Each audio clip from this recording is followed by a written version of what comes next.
My husband and I were coming back from a weekend in the Oregon mountains. It was October 2011, one of those nights where the fog seems to rise straight from the ground. The road was empty, and the car clock showed 10:48 p.m. The only sound was the hum of the engine and the low voice of a podcast host. I was in the passenger seat, eyes heavy, when I saw something move on the shoulder. At first I thought it was an animal, but when the headlights hit it more clearly, I saw what looked like a child.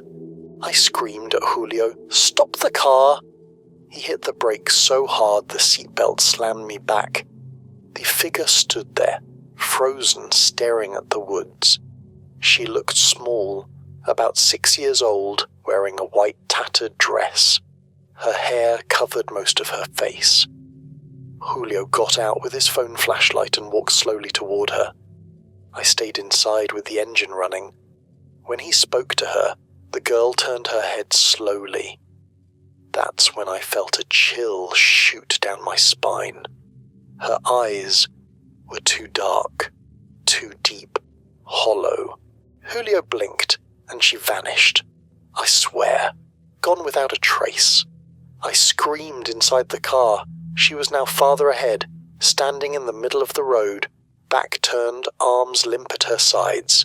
Julio ran back.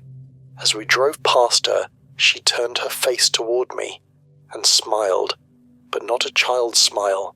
We got home in silence, frozen, trying to make sense of it. I stayed up all night searching online for an explanation. I looked up "Child on Road, Oregon," "Ghost Girl, Foggy Road," and then I found it. An old trucker forum filled with posts describing the exact same scene. A lone girl, always on the same curve, always in October, who vanished when approached. One post from the 1990s said she crossed the road and stared directly at the driver, like she was marking them. I found a faded article from 1982. A school bus had crashed on that curve and tumbled down a ravine. All the students survived except for a 6-year-old girl named Lena Carter. Her body was never found. In the article, her mother was quoted screaming at the funeral, "She's still out there. She'll come home." I felt a weight in my chest. She wanted to be remembered. She had never truly been laid to rest. Part of me wanted to forget, but a stronger part needed to understand. I went to the town where the accident happened and spoke to a retired officer. When I mentioned Lena's name, he just stared and said, "You saw her, didn't you? Go home, and don't ever go back there." I left shaking. I knew now what we saw was real. 2 months later, something pulled me back. I got in the car and returned to that same stretch of road. I parked in the exact spot. Almost midnight. I brought a small rag doll with me. The fog was heavy, the kind that soaks into your skin. I stood there for minutes, waiting. Then I heard it. A twig snap in the woods. I turned slowly. She was there, the same girl, same dress, same void in her eyes. She walked slowly toward me. I couldn't move. She reached out her hand, and with trembling fingers I handed her the doll. At that moment a sudden gust of wind blew through the fog, and she vanished, like she was never there. I looked down. Where she had stood was a single small footprint in the damp soil. I got back in the car, feeling both light and heavy all at once. I've kept this story to myself. But sometimes, when I'm driving at night, I swear I hear footsteps behind me, as if she's still with me.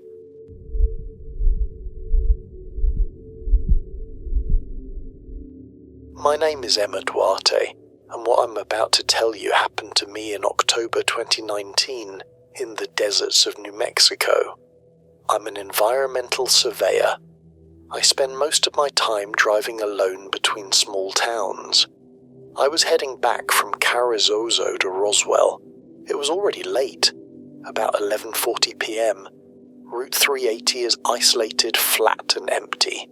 There was no moon, just heavy clouds. I was listening to a podcast like always, when suddenly the radio started to hiss, and then shut off by itself. No cell signal. Common in that area, but still unsettling. I kept driving. Then I saw it. Something crossing the road. Tall, upright, and wrong. Very wrong. Its arms were far too long, its legs too thin. Its skin looked like it was melting. I slammed the brakes and the creature turned its head toward me. Its eyes were red. Not reflected red, but naturally red. It vanished into the desert. No sound, no running. It just disappeared in a motion that didn't make sense, like it glided. I sat frozen, my fingers trembling on the wheel. I couldn't back up. I just kept driving. But the image stayed burned into my mind. I made it to Roswell in shock. The next day, I posted in a private forum for biologists and field researchers. I told them what I'd seen. I wasn't expecting answers, but someone replied. A guy messaged me saying he'd seen the same thing in 2013, same spot, same month. He said it wasn't an animal. I dug deeper. I found a dirt road that led off to where I'd seen the creature. There was an old wooden sign that read, Valle Oscuro. I'd never noticed it before. Digging through old records, I found a newspaper clipping from 1981. A farmer claimed his entire herd was found slaughtered near that same trail. Authorities said it could have been coyotes, but the sheriff, anonymously, said the cuts were too precise. Theories flooded in. Some claimed it was a skinwalker, a shape-shifting entity from Navajo lore. Others said it was a walker, something that lives between the dead and the living. It all sounded like legends. But I knew what I saw. 2 months later, I went back during the day. I wanted to see that dirt road again, but it was gone. No trail, no sign, just desert. Valle Oscuro had vanished. A year later, on the exact same day, I recorded a video. I said everything, what I saw, what I felt. I posted it on a private channel. 2 days later, I took my car out again. I was going to revisit the spot with a camera. I never came back. My car was found running, door open, at the same curve where it all happened. On the passenger seat was my field notebook, flipped open to a sketch, long legs and red eyes. Since then, they say I've become part of the road. Some drivers report seeing a woman standing at the roadside late at night. Blank stare, pale skin, as if she just came out of the ground. If you ever drive Route 380 in October and your radio starts to hiss, don't stop, don't look, and never follow the sound.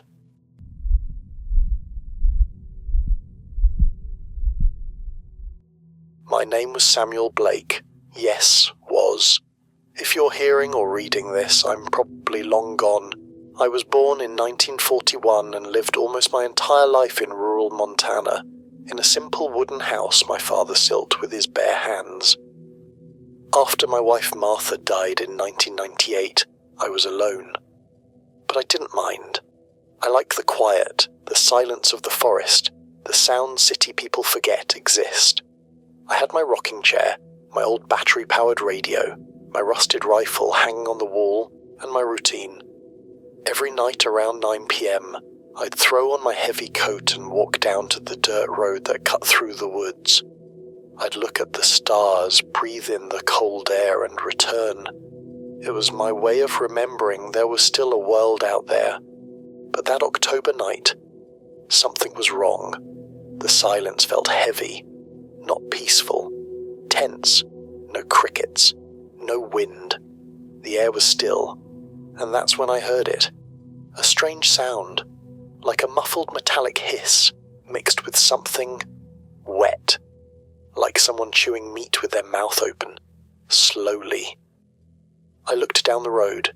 Nothing, just darkness, but the sound came from there, from a point beyond the reach of light.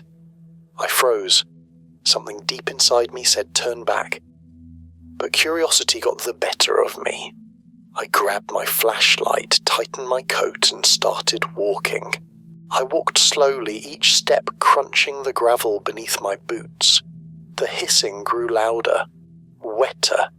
It sounded like something gnawing on bones. When I reached the bend in the road, my flashlight hit something lying on the ground. It was a thing. It looked like it was crouched over a dead animal, maybe a deer. But the shape didn't make sense.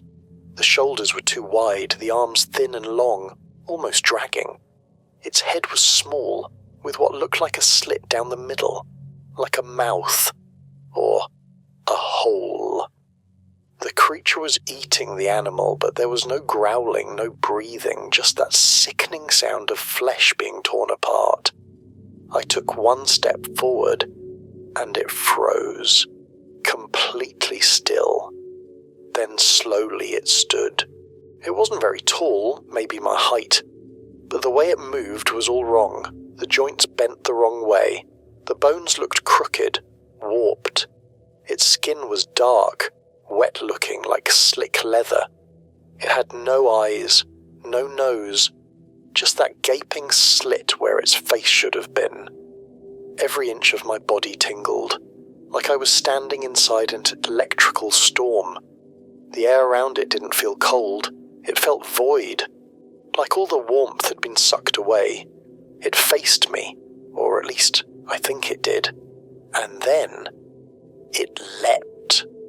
No warning, no build-up, just a jump, an impossible jump, crossing nearly 20 feet into the woods in one fluid motion, like it had been launched. And it was gone. I just stood there, heart pounding in my throat. I couldn't move for what felt like minutes. When I finally made it back home, I locked every door and window. I dragged my old dresser in front of the door. I kept my rifle across my lap all night, sitting in that rocking chair, staring out into the blackness of the trees. The next morning I went to see Curtis, my closest neighbour. He lives about 2 miles from me. Closest thing I have to family. When he opened the door, he said, "Sam, you look like you've seen a ghost." I told him everything. He didn't laugh. He didn't speak. He just grabbed his coat and said, "Show me." We went to the road. The footprints were there, mine, the animals, and something else.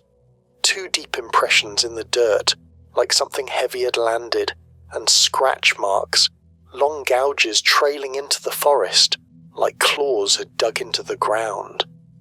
Curtis swallowed hard. "That's no bear, Sam."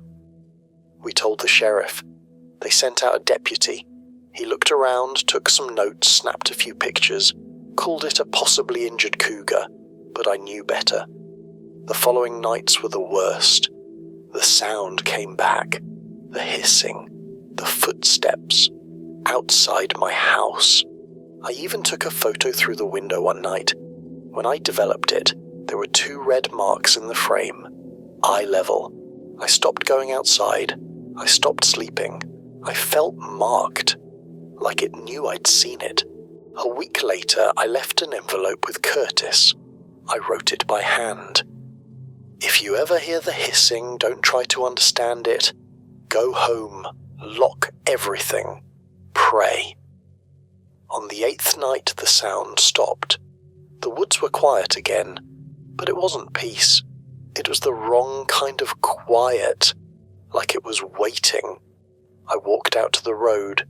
One last time. No flashlight, No rifle, just me in the dark. I never came back. Curtis said he found my front door open. My old radio still playing that same low static. Nothing disturbed, just emptiness. And one thing.